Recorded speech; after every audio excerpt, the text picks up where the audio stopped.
우리가 7월 한 달 동안 임재라는 제목으로 우리 수요일마다 말씀을 묵상하고 생각을 합니다.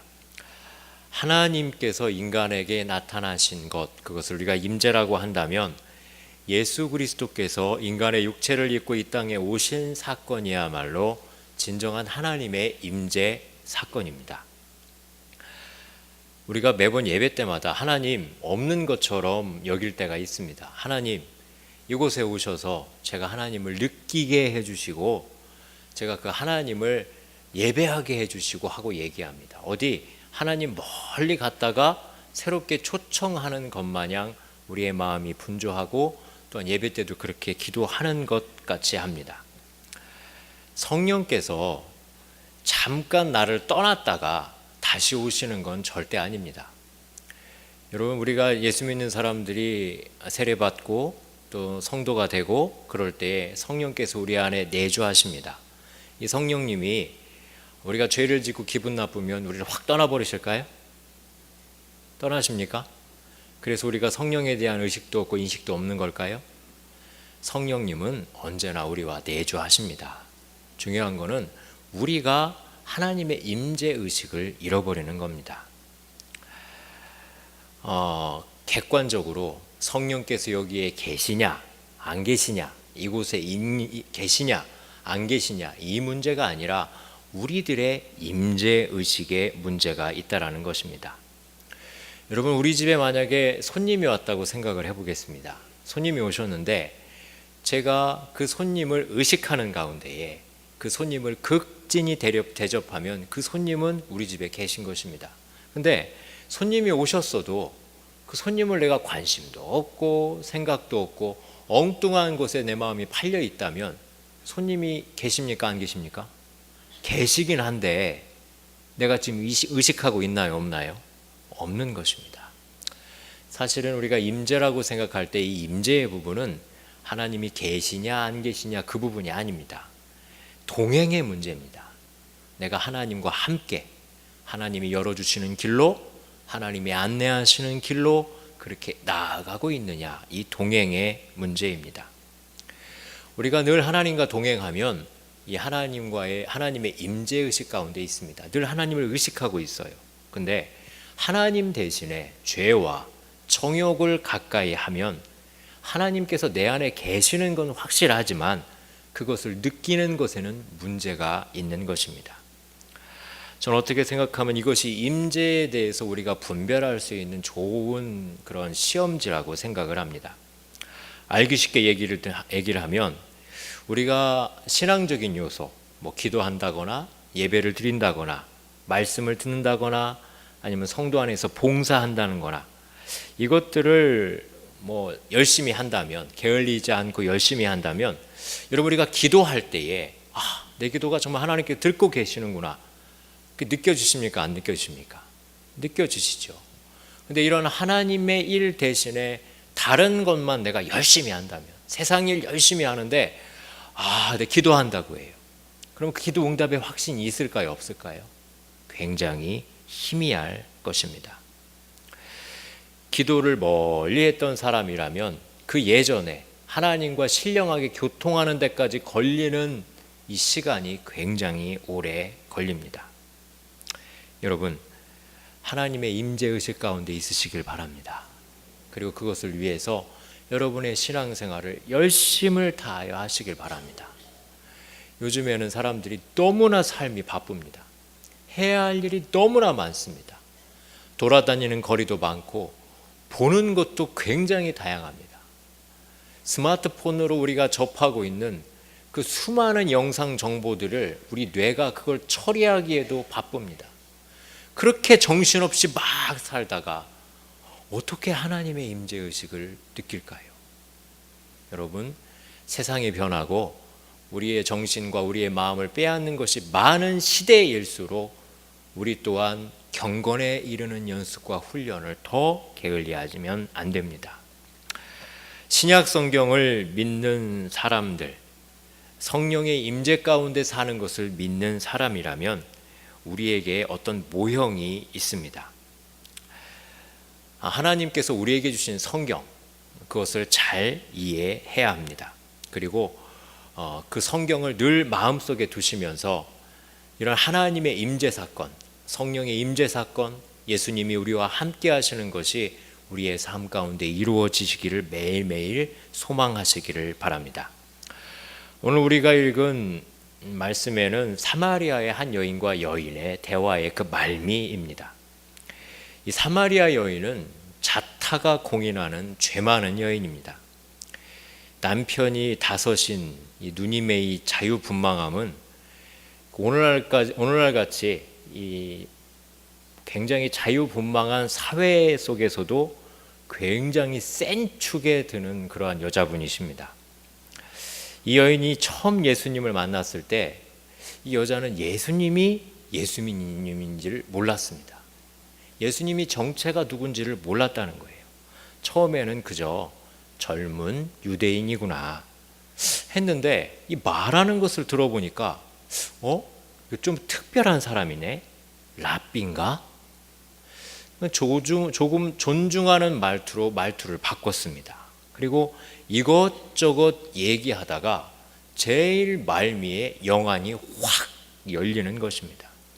그래서 하나님의 아들이신 예수님을 알아보게 되는 이 장면, 이것이 우리가 오늘 읽은 본문의 이 앞에 있는 그러한 내용입니다. 예수님과 한 자리에 같은 시간에 있었어도 예수님이 예수님인지도 몰랐다가 나중에야 영안이 열린 다음에야 그 예수님을 알아보게 된 것입니다. 지금까지 내가 함께 있던 분이 하나님의 아들이시구나, 내가 기다리던 메시아구나 하고 의식하게 된 것입니다. 이것이 저는 임재의식이라고 봅니다. 늘 보고 들었는데도 그게 그것인지를 모르는 거예요. 그러다가 서서히 나의 눈꺼풀과 마음의 장벽들과 그것들이 허물어지고 깨지면서 비로소 영적인 분별력이 생기는 그것, 이것이 바로 임재입니다. 우리가 흔히 말하는 하나님 나라는 하나님께서 주인 되시고 다스리시는 나라입니다. 하나님 말씀, 하나님 권세, 하나님의 능력, 하나님의 의지, 하나님의 뜻이 이루어지는 나라입니다. 그런데 이 하나님의 나라는 언제 어디에 임하시는 걸까요? 언제 어디에 이 하나님의 나라가 임하실까요? 예수님께서 마태복음에 이렇게 말씀을 하십니다. 내가 하나님의 성령을 힘입어 귀신을 쫓아내는 것이면 하나님의 나라가 이미 너희에게 임하였느니라. 또 이런 말씀도 하십니다. 누가복음에 하나님의 나라는 볼 수 있게 임하는 것이 아니요 또 여기 있다 저기 있다고도 못하리니 하나님 나라는 너희 안에 있느니라. 여러분, 예수님께서 2000년 전에 오셔서 귀신을 내어 쫓으셨습니다. 그렇다면 하나님의 나라는 이미 2000년 전에 이 땅에 임한 것입니다. 그리고 또 예수님은 하나님의 나라가 어디에 있다고 하십니까? 우리 안에 있다고 하십니다. 그러니까 하나님의 나라는 이미 임했고 우리 안에 임했다고 하십니다. 자, 제가 여쭤봅니다. 내 안에, 여러분 안에 하나님의 나라가 있습니까? 있습니까? 예수님께서 말씀하시는 이 하나님의 나라는 하나님이 통치하시는 나라입니다. 하나님께서는 하나님의 뜻을 따라 우주 만물 창조하시고 운행하십니다. 그 하나님의 통치, 다스리심을 내가 인정할 때에 하나님의 나라가 내 안에 임하는 것입니다. 이것이 임재입니다. 불꽃이 팍팍 튀고 혀가 돌아가고 어떤 현상이 일어나는 것이 아니라 내가 하나님의 권세와 통치를 인정하고 그 하나님의 전능하신 말씀이 나를 움직이는 것, 그것이 바로 임재입니다. 저는 성경을 보면서 이렇게 하나님의 말씀에, 하나님의 뜻에, 하나님의 의지에 순복하였던 하나님의 임재 의식에 사로잡혀서 하나님께 쓰임받았던 여러 사람들을 보게 됩니다. 그리고 그 사람들이 도대체 어떤 말을 했는지 제가 좀 찾아봤습니다. 몇 사람만 좀 골라서. 이 땅에서 하나님 나라를 살고 있는 사람들은 이런 말을 하고 이런 생각을 하고 이런 모양을 하고 있었구나 하고 이해하게 되었습니다. 그 중에 한 사람, 17의 나이에, 어린 나이에 형들에 의해서 애굽으로 노예로 팔려갔던 요셉이 있습니다. 이 요셉이 죽을 고생을 하고 그리고 여러 우여곡절을 겪고 이집트의 총리가 되었습니다. 그리고 자신을 팔았던 형들이 자기의 앞에 무릎을 꿇고 바들바들 떨고 있습니다. 무슨 드라마의 한 장면 같이 내 말 한마디면 원수를 다 갚을 수 있는, 인간적으로 우리의 가슴이 속 시원해지는 그러한 장면입니다.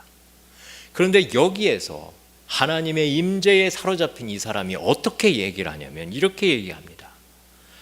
당신들이 나를 이곳에 팔았다고 해서 근심하지 마소서, 한탄하지 마소서. 하나님이 생명을 구원하시려고 나를 당신보다 먼저 보내셨나이다. 이 세상의 사람의 말이 아닙니다. 하나님에게 붙들린 사람, 하나님의 임재의식 가운데 있는 사람의 말입니다. 또 다른 한 곳, 다윗이라는 사람이 있습니다. 이 다윗은 왕이 된 후에 나라를 잘 다스리다가 자기의 아들인 압살롬이 반란을 일으켰습니다. 반란은 나를 죽이겠다는 얘기입니다. 아들이 아버지인 나를 죽이겠다는 얘기입니다. 그런데 다윗이 했던 것은 진압이 아닙니다. 도망가는 겁니다. 아들에게 왕위를 찬탈당하고 아들의 칼을 피해 도망치는 다윗. 그런데 그 다윗의 뒤를 많은 추종자들이 따라옵니다. 그 중에 하나님의 법궤를 메고 제사장 사독이 따라옵니다. 그런데 그 제사장 사독을 향해서 다윗이 엄중하게 이렇게 얘기합니다. 하나님의 궤를 성읍으로 도로 메어 가십시오. 만일 내가 여호와 앞에서 은혜를 입으면 도로 나를 인도하사 내게 그 법궤와 그 계신대를 보이시리라. 여러분, 이 법궤가 무엇인지 아십니까? 이 법궤를 가지고 있으면 왕가의 정통성이 인정이 됩니다. 백성들의 모든 관심과 지지가 다윗에게로 흘러갑니다. 다윗은 그것을 오지 말라고 합니다. 하나님이 움직이시는 것이 아니라 내가 움직이는 거라고, 거기 머무르라고 하는 거예요. 하나님의 인정받기를 자기는 원한다고 그렇게 얘기합니다. 그렇게 도망치는 길에 또 시므이라는 사람이 다윗을 저주하고 조롱합니다. 그래서 다윗을 따르는 부하들이 그 시므이를 죽이려고 합니다. 그때에도 다윗은 세상에서 말할 수 없는, 생각할 수 없는 말을 합니다. 그가 저주하는 것은 여호와께서 그에게 저주하라고 하심이니 혹시 여호와께서 나의 원통함을 감찰하시리니 오늘 그 저주 때문에 여호와께서 선으로 내게 갚아주시리라. 하나님의 임재 의식이 있었던 바로 다윗의 말입니다. 신약 성경에 스데반이라는 사람이 또 있습니다. 스데반은 복음 전하다가 붙들렸습니다. 유대인 지도자들이 스데반을 광장 중심으로 몰아가서 거기서 돌로 쳐 죽이려고 합니다. 그때의 스데반이 하나님을 향해서 이렇게 기도합니다. 하나님, 이 죄를 저들에게 돌리지 마옵소서. 그리고 고통 속에 조용히 숨을 거둡니다. 여러분, 요셉이나 다윗이나 스데반, 왜 이런 말을 했을까요? 한마디로 말하면 이 사람들은 이 땅에 살았지만 이미 하나님 나라를 살고 있던 사람들이었습니다. 하나님의 임재의식 가운데에 다른 사람도 안 보이고 내게 주어질 것, 내 것, 네 것도 없고 내가 빼앗길 것도 없고 누구만 보이냐면 오직 하나님만 보고 사는 사람입니다. 그리고 어떠한 인과관계도 하나님의 통치를 인정합니다. 나를 망하게 하시는 분도 하나님이고 나를 성공하게 하시는 분도 하나님이고 내가 옳고 다른 사람은 그르고 그런 논법이 아니에요. 내 생명이 하나님께 있음을 고백합니다. 이 하나님의 임재, 이 하나님의 통치를 인정하니까 고통도, 슬픔도, 괴로움도, 죽음도 그들에게는 문제가 될 것이 없습니다. 바로 세상을 이기는 믿음의 사람들 되는 것입니다. 여러분, 예수님께서 하신 말씀을 다시 한번 기억하시기 바랍니다. 마태복음 12장에 하나님의 성령을 힘입어 귀신을 내어 쫓는 것이면 하나님의 나라가 이미 너희에게 임하였느니라.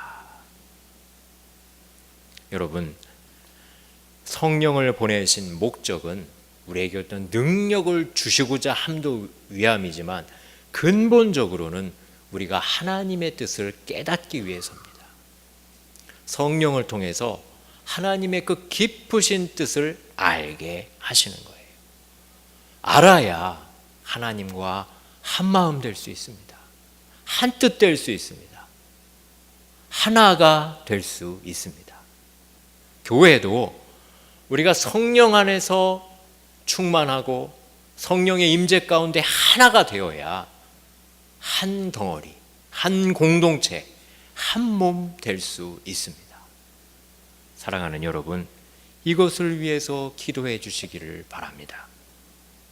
한 사람만 더 예를 들겠습니다. 이스라엘이 참 암울했던 적이 있습니다. 영적으로 깊은 병이 들었습니다. 하나님을 믿는 신앙이 기복신앙으로 변질되고 성전에서 하는 기도가 부귀영화, 무명장수만을 기도했던 그런 때가 있었습니다. 이스라엘 역사에. 근데 이때 문제가 뭐였냐면 바알을 하나님처럼 섬기고 하나님을 또 바알처럼 섬기는 겁니다. 저는 하나님을 무시하고 하나님을 없다고 하는 것보다 더 더럽고 더 추잡하고 더 음란한 것이 하나님을 바알처럼 섬기는 것입니다. 하나님을 세상신처럼 섬기는 거예요.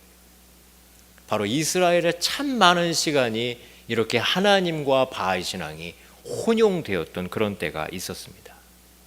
그때에 하나님께서 하나님의 일을 위해서 하나님의 사람을 찾았습니다. 그래서 간신히 하나님께서 한 사람을 찾았습니다.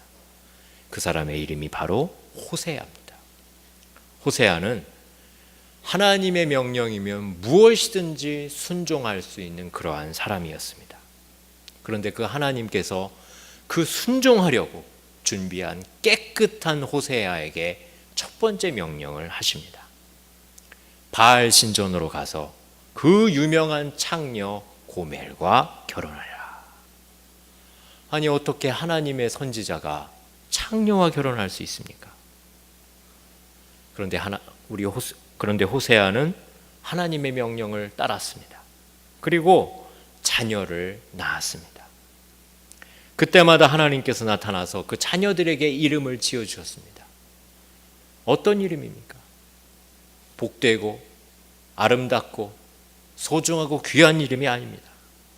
처자들의 이름이 이스르엘입니다. 이 이름의 뜻이 아주 무시무시합니다. 이스라엘, 하나님께서 망하게 하신다. 둘째 딸을 낳았습니다. 로루하마, 하나님의 사랑을 받지 못할 것이다. 셋째 아들의 이름은 로암미입니다. 로암미, 하나님의 백성이 아니다.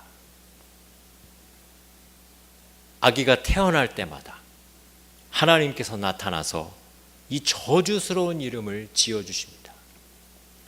여러분, 이름이라는 것은 한 번만 부르는 건가요? 그 아이가 내 눈에 보일 때마다 그 이름을 부르는 것입니다. 야, 하나님 망하게 하신 아이야.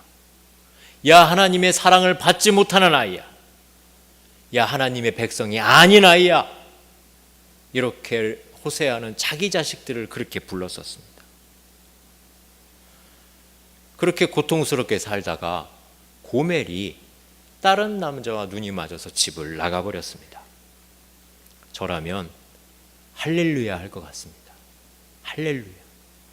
호세아도 할렐루야 했을 것 같습니다. 그런데 하나님께서 또 말씀하십니다. 가서 그 골칫덩어리 고멜을 찾아오라. 그 남자도 살지 못하고 쫓겨나서 식모살이 알고 있는, 팔려서 식모살이 알고 있는 고멜을 찾아오라는 것입니다. 아니, 어떻게 그런 여자를 다시 찾아러 갑니까? 어떻게 합니까? 하나님의 명령인데. 이 집, 저 집 뛰어다니면서 마련한 은 15개, 보리 300kg 낑낑 끌고 그 남자를 찾아가서 고멜의 몸값을 지불하고 고멜을 찾아옵니다. 아무리 하나님께 순종하기로 작정했던 호세아일지라도 정말 악소리 나는 일입니다. 그런데 저는 여기서 참 놀라운 호세아의 말을 찾았습니다. 호세아가 고멜에게 이렇게 얘기합니다.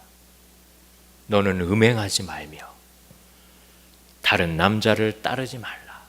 여기까지는 이해가 됩니다. 근데 뒷말이 나도 내게 그러하리라. 나도 내게 그렇게 하겠다. 이게 무슨 말입니까? 호세아가 맞바람 폈다는 얘기인가요? 그 당시에는 남자가 여자한테 이혼한다고 3번만 말해도 자동으로 이혼입니다. 그런데 호세아가 나도 내게 그러하리라. 이거는 호세아의 심정이 아닙니다. 호세아의 마음 가운데 하나님의 마음이 부어진 것입니다. 하나님이 이스라엘을 용서하신 것처럼 나도 고멜 너를 그리하리라. 고멜과 결혼하고 음란한 3 자식을 낳고 다른 남자 눈 맞아서 도망갔던 그 여인을 빚을 얻어서 다시 찾아오면서 그제서야 호세아의 마음 가운데에 하나님의 마음이 부어진 것입니다. 고멜은 고난과 불행의 원인이 아니라 바로 하나님 나라를 들어가는 문이었습니다. 고멜 때문에 호세아의 마음 가운데에 하나님이 임재하신 것입니다. 비로소 이제야 호세아와 하나님은 한 몸이 된 것입니다.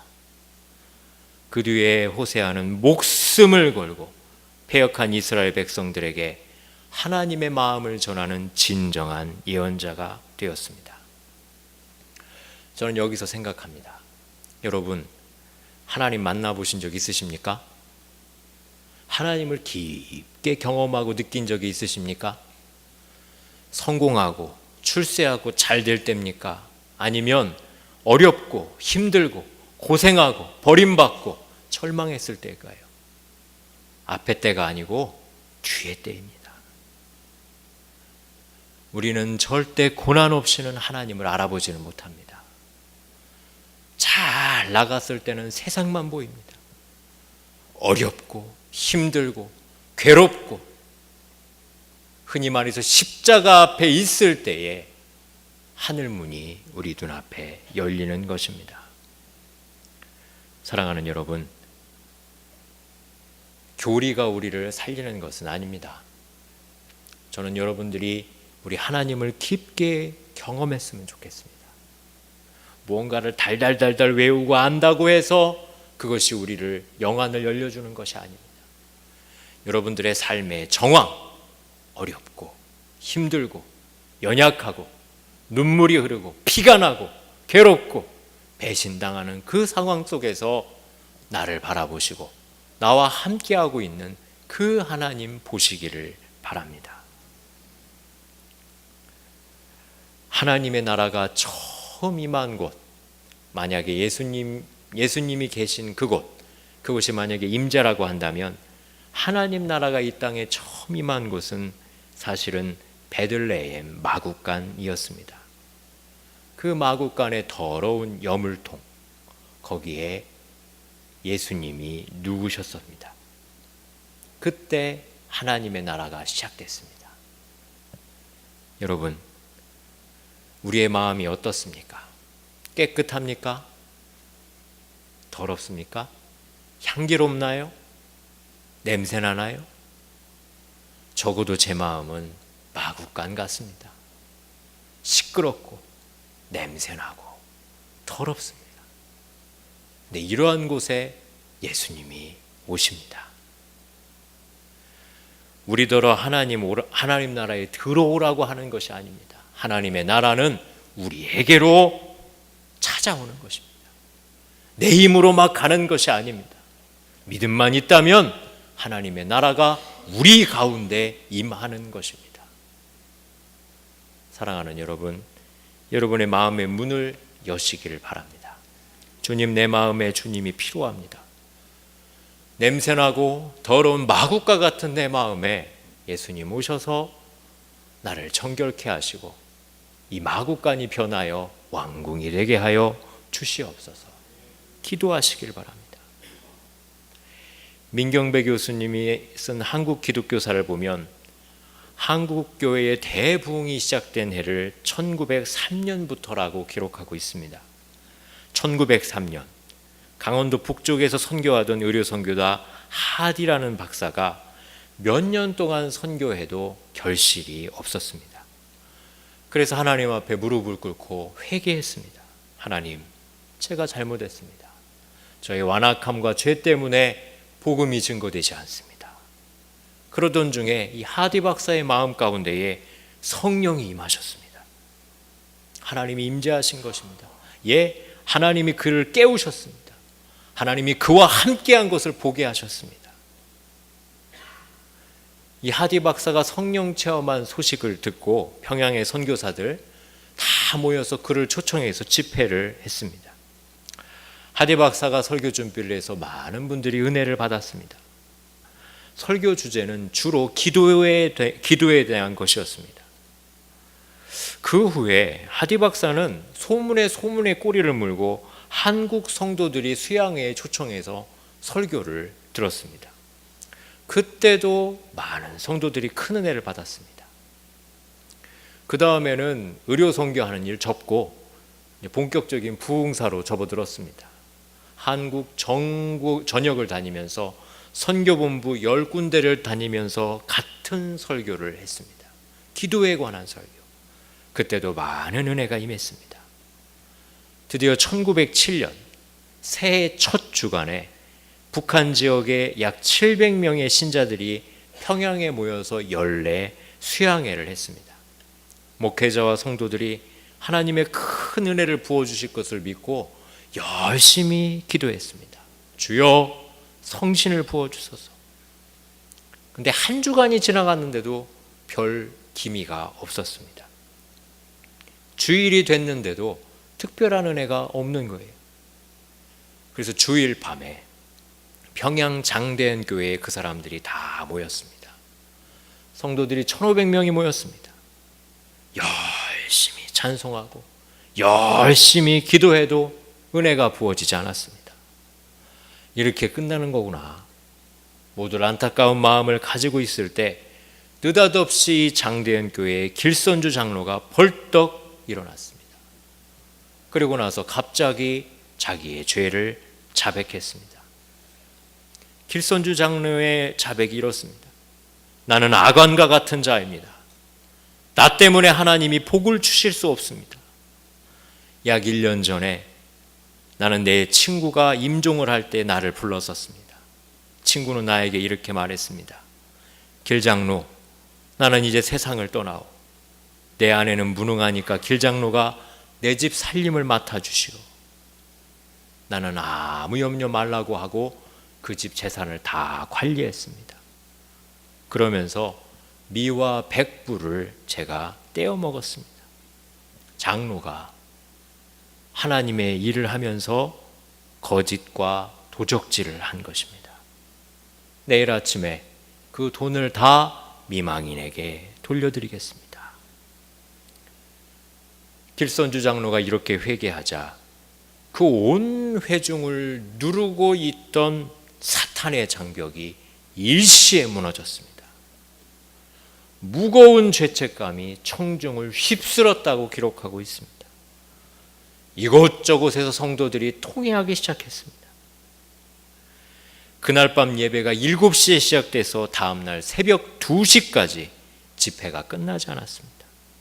수많은 성도들이 울면서 죄를 자백했습니다. 다음 날부터 성도들은 자발적으로 모여서 기도회를 했습니다. 그렇게 해서 시작된 부흥의 불길이 전국적으로 퍼져갔습니다.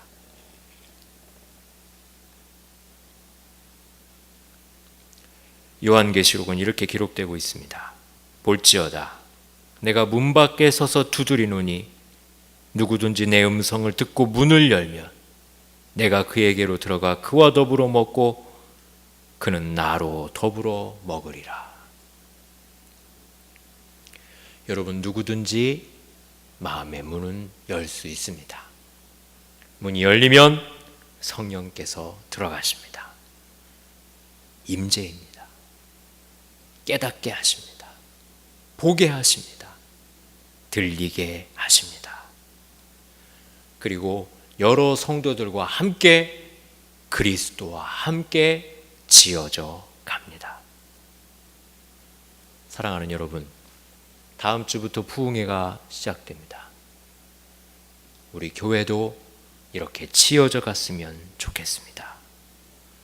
성령께서 임재하시고 우리의 죄를 보게 하시고 회개하게 하시고 서로 용서하게 하시고 변화하게 하셔서 우리의 착한 행실을 보고 믿지 않는 사람들이 하나님께 영광을 돌리고 하나님께로 나아오는 이런 부흥이 있기를 주의 이름으로 축원합니다. 75세의 아브라함, 바보 이삭, 사악한 야곱, 17세 요셉, 80세 모세, 목동 다윗, 이 사람들이 다 위대한 하나님의 사람들입니다. 이 하나님의 사람들은 이 땅에 살지 않았습니다. 하나님의 임재, 하나님의 나라, 그렇게 살았고 하나님이 주신 열심으로 자기의 삶 가운데 하나님만을 빛냈습니다. 우리의 마음을 전부 드릴 수만 있다면, 하나님의 임재가 우리를 가득 채울 수만 있다면 우리도 무명한 자 같으나 유명한 자 같이 이렇게 하나님 나라의 아름다운 믿음의 사람 될 줄 믿습니다. 다 같이 기도하겠습니다.